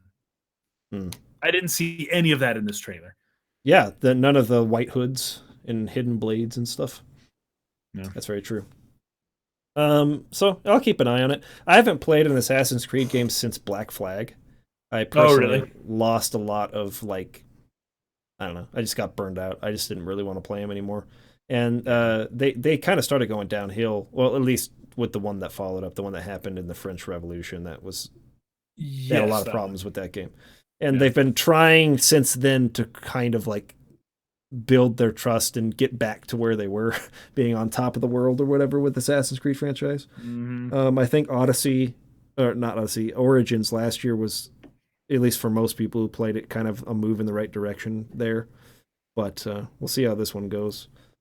And then the last thing I wanted to touch on from E3 was Anthem, which is the BioWare, seems to be online only game. They were kind of trying to do the same thing. See, all these RPG studios, right, who are known for their incredible single-player RPGs like Bethesda and BioWare. They're like, look, it's gonna be like you're playing a single player game, except you'll be online. I hate that. I hate it. They're trying so hard to push that, and I don't like it. They want you to believe it'll be the same kind of experience, but you'll be playing online. And I just I'm not an online guy. I'm not into it. You're not fooling me, man. I'm not gonna play it. No. I feel like that's the way Final Fantasy is actually slowly edging as well, with the way that 15 is basically online now, or it's not the main story, of course. It would take a few iterations before it actually got there. But I think at some point we're going to see a Final Fantasy that's like online, not like 14 online, but I'm talking like main entry, main storyline kind of stuff, but it's online. Yeah. Not an MMO, but going under the pretense like these games are doing of being a single player like game. But I think a lot of people see a lot of money in that, so we'll see how it goes. I mean, from what I saw of Anthem, it just kind of felt like Destiny to me. It's just like this is BioWare's attempt at Destiny, really. It's kind of cool that they have like the little jetpacks and they can fly around and stuff. Obviously, traversing the world could be pretty sweet if you can fly. Fly around in it. But I don't know, just not into it. Not for me. Yeah. I will say I watched the Splatoon World Championship. Team Japan won. The GG boys won. That was fun. Nice. And how did that Smash Brothers invitation? Yeah, Zero won again. This is the second time. Nice. Zero took it apart. It was funny because at first they did like team match, and then that's how they whittled. They started with a lot more people, and they slowly whittled it down from the team battle into just one-on-ones. But Zero and Armada were on the same team, and I was like, you guys are all screwed. You're all screwed. And they just dominated. And then Mango was teamed with someone else really good, but they actually got knocked out first round. I was like, dang. But I mean, ended up winning. It is interesting when you have pro players who've been playing previous games. This is their very first time they've never played this one before. Playing this new one. I'm sure there's an adjustment period there. Yeah. You know what's interesting about that is that Zero is like pretty much retired from the pro scene. Like he was at our event GTX last year, but since then he's doing more of the casting, like commentating, because he was winning so much that like people start rooting against you, not liking you or whatever. And he was just like whatever. So he's not really playing in major events anymore. But obviously he played for this, so that was kind of cool that he was in the E3 Smash Brothers invitation. You never turned down an invitation from Nintendo to play this game for the first, time ever. That's true. Cool that he won though. So that was fun. Okay. That is it for our E3 discussion. That was very long. So we only chose 2 other questions. These should go pretty quick. From Patreon this week. There were a lot of good questions that were asked on Patreon. I will save them for next week because there was some really, really good stuff asked. But these were more along the lines of asking us about E3. So we'll talk about these. Dude McGuy asks the first, and he says, if you had to buy one game shown at E3 this year, and you could only buy one, which game would you buy and why? Which one? Which one would you buy? Kingdom Hearts. And I want to say Smash, but I don't have a lot of friends. I don't have a lot of people I'd play with. And honestly, it's Kingdom Hearts 3. I could, but my online connection's not as good as it should be. You haven't. Your voice has not crackled a single time yet. Good. Knock on wood. Knock on wood. Yes. So the connection is holding up. Hopefully for the last question, that doesn't happen. But Kingdom Hearts 3 it's single player. It's one that I would get tons of use out of. It's the best looking game at E3. And while Smash Brothers is tempting, I'm going to stick with Kingdom Hearts 3. For me, it's a very hard choice between Octopath Traveler for the reasons you just mentioned, it being a single player thing. I know. You don't have to rely on playing other people. And then Smash Brothers. The reason why I think if I were to really choose, it would be Octopath, but based on what I saw at E3 only, so based on the presentations, the trailers, the information we got, like what they showed, No. Yeah. Smash Brothers got me excited. I was way more excited for Smash Brothers based on what was shown at E3 this year than what was shown for Octopath. I wish they had spent more time on Octopath. I wish that they had done like a really legit trailer for it and like built some hype. I wish they had done that. But Smash Brothers for me really won E3. Like it just looks awesome. And for the first time since Melee came out, I was like, dude, I'm going all in on this. I'm doing a completionist run of Smash Brothers for the first time in like 17 years. So nice. I'm just excited for it. And even for its like single player modes and just the unlocking everything and just really diving back into that and kind of. Sure, there'll probably be a lot of single player content. Yeah. So I'm stoked for it. I'm really excited for Smash Brothers. That's one that I would pick. Okay, last question. Go ahead. The Project Octopath, though, I swear, when that game comes out, this channel is Project Octopath channel for like 2 or 3 months. All we're gonna talk about is Octopath Traveler. Oh my gosh! Then Kingdom Hearts, but okay. So Jared Fight asks our last question for today. It seems like post-apocalyptic games are more prevalent than ever, going off of what I've seen at E3. Why do you think that studios tend to oversaturate certain genres instead of trying to do something completely new? Well, the answer is money. It's safe. It's safe. Yeah. And you like, okay, so God of War is really good. Like, it's a really, really good game. But you know that the success of God of War, which kind of takes a lot of its design philosophy from super successful games of that type, like The Last of Us and Uncharted and Tomb Raider that came before it.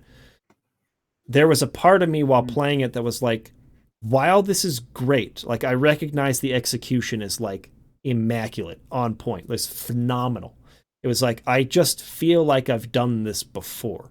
There was just part of me, and part of that is the fact that, like it or not, we're just getting old.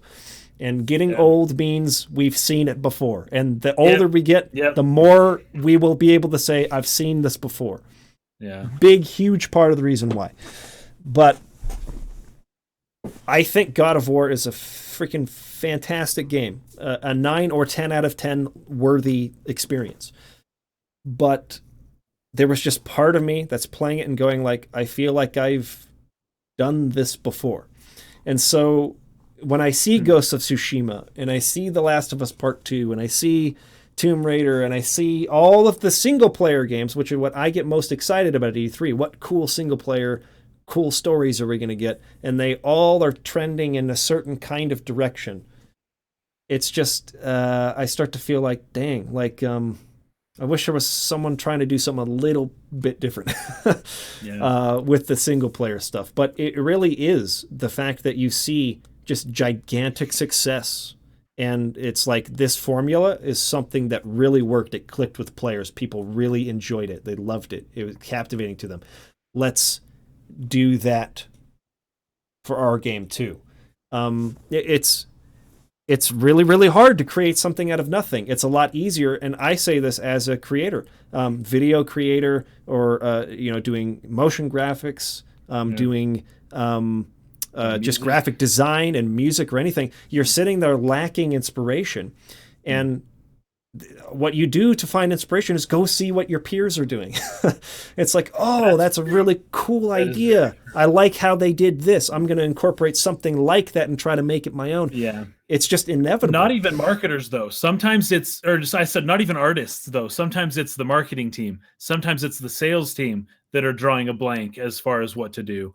And they see what other people are doing, right? Sometimes it's the executives who are drawing a blank and they say, what are other people doing, right? So I think that's across the board. Now, Puck90 here is bringing up a very good point, saying Death Stranding, bro, different.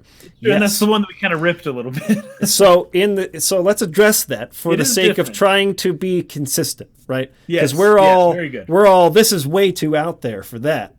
But at the same time, these are all too the same. So there is some kind of balance you got to find there, right? Like with Death Stranding, it's something that's a totally new IP or something like that. I think that you tend to want to see something different more than for a continuing series. Because you have Final Fantasy, you have The Last of Us even. You want it to feel familiar to what's come before, because it's like, I liked this, I want more of this in the next iteration. So for something like The Last of Us Part 2, I'm definitely not expecting that it's like a radically different gameplay experience. It should be more or less the same.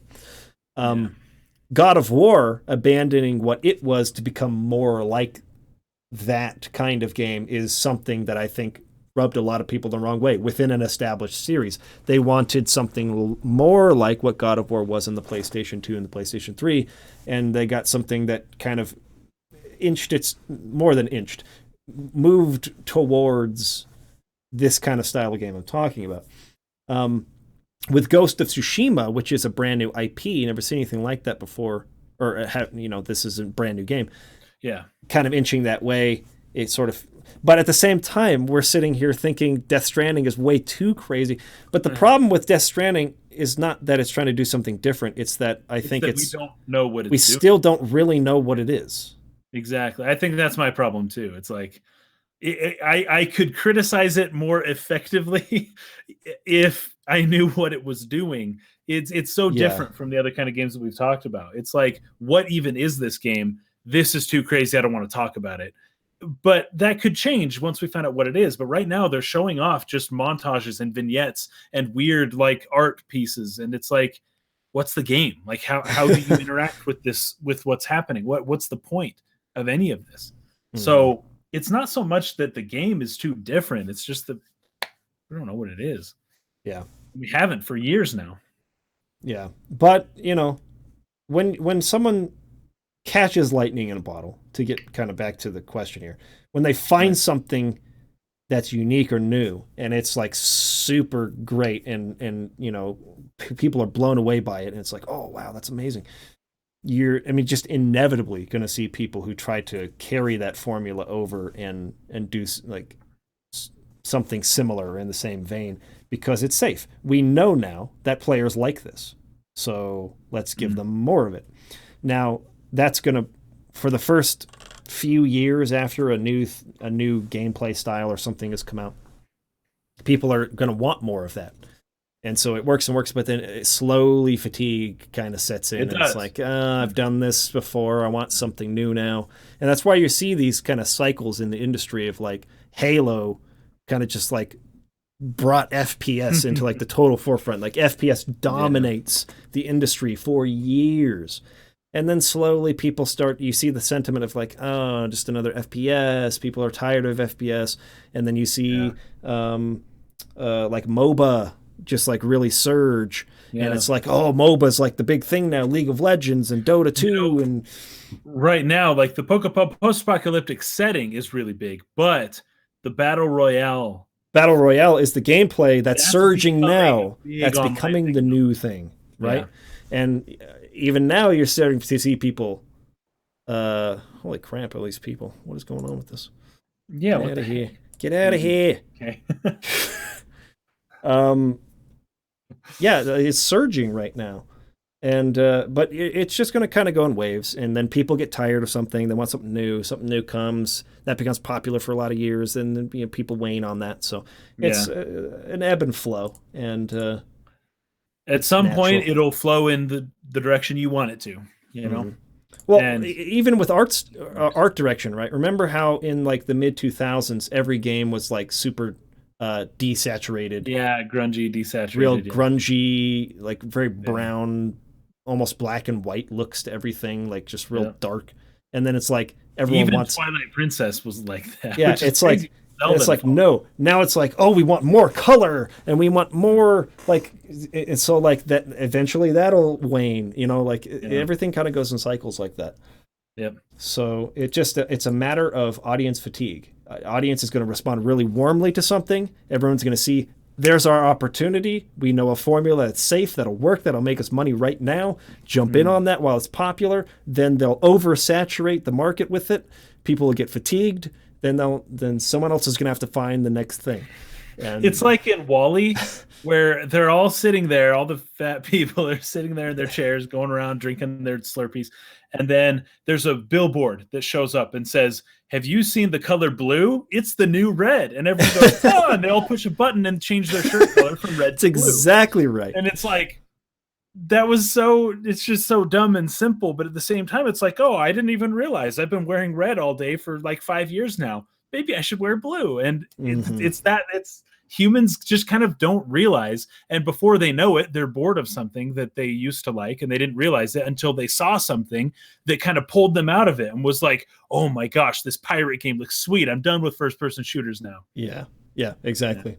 So ebb and flow. Which, by the way, there was a pirate game. Hold on. Sea of Thieves?